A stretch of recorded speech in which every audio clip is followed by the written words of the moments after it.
Plan വരെ ഏൽപ്പിക്കുമ്പോൾ ഇന്റീരിയറിൻ്റെ plan ചെയ്യണം എന്ന് പറയുന്ന എത്ര ശതമാനം ആൾക്കാരുണ്ട്, എത്ര പേർക്ക് അങ്ങനെ ചെയ്ത് കൊടുക്കാറുണ്ട്? അല്ല, ഞാൻ ചെയ്യുന്ന ഒരു ബേസിക് പാക്കേജിനകത്ത് ഫർണിച്ചർ ലേഔട്ട് എന്ന് പറഞ്ഞിട്ടൊരു സംഗതി ഞങ്ങൾ ഇതിനകത്ത് ഉൾപ്പെടുത്തലുണ്ട്. അതായത് ഫർണിച്ചർ ലേഔട്ടാണ് ഒരു ഇൻറ്റീരിയറിൻ്റെ ബേസിക് സാധനം എന്ന് പറയുന്നത്. അതിനെ എക്സ്ട്രൂഡ് ചെയ്തിട്ടാണ് ഈ ബാക്കി കാര്യങ്ങൾ വരുന്നത്.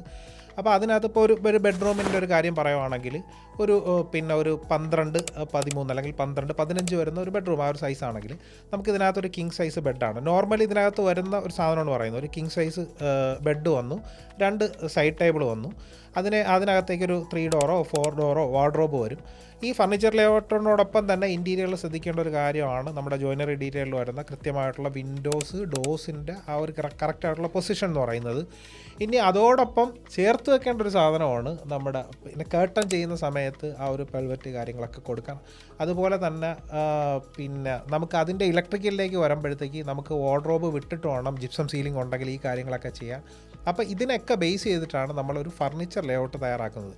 അത് തന്നെ ധാരാളമാണ്. മീൻസ് നമുക്ക് ബാക്കി എപ്പോഴും ഇത് കുറച്ചുകൂടി ഡെവലപ്പ് ചെയ്യണമെങ്കിലും ഈ ഡ്രോയിങ് ഉണ്ടെങ്കിൽ നമുക്ക് പറ്റും. ആ ഒരു ബേസ് ഡ്രോയിങ് അതുണ്ടെങ്കിൽ ഇപ്പോൾ ഏത് കസ്റ്റമർ ആയാലും ഈ ഒരു ഫർണിച്ചർ ലേഔട്ട് ഉണ്ടെങ്കിൽ വളരെ ഈസി ആയിട്ട് ഒരു വലിയൊരു ഇൻറ്റീരിയർ പ്ലാൻ ചെയ്തില്ലെങ്കിൽ നമുക്ക് എക്സ്പാൻഡ് ചെയ്ത് ഒരു ബിഗ് പ്ലാനിലേക്ക് മാറ്റാം. ഇതിനി എത്ര ഒരു ലക്ഷറി സാധനത്തിലേക്ക് പോയി കഴിഞ്ഞാൽ ഇതിൻ്റെ ബേസ് ഇത് തന്നെയാണ്. ഈ ഒരു കറക്റ്റായിട്ടുള്ള ഫർണിച്ചർ അലൈൻമെൻറ്റ് നമുക്ക് ഉണ്ടെങ്കിൽ നമുക്കൊരു ഇൻറ്റീരിയർ ഫാമിലി ഇത് അയച്ചു കൊടുക്കാം.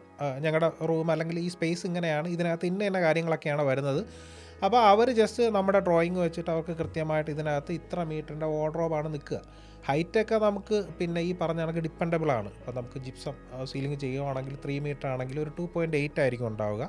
ഇല്ലെന്നുണ്ടെങ്കിൽ അത് 3 മീറ്റർ ഹൈറ്റിലേക്ക് തന്നെ പോകും. ഇനി ചില കസ്റ്റമേഴ്സിനെ സംബന്ധിച്ചിടത്തോളം ലോഫ്റ്റ് യൂണിറ്റ് വേണ്ടാതെ വരും. അപ്പോൾ അതൊക്കെ കുറയും. പക്ഷേ ബേസ് ആയിട്ടുള്ള സാധനം, അതായത് ഇതിൻ്റെ ആ ഒരു സ്പേസ് മാനേജ്മെൻറ്റ് കറക്റ്റാണ്.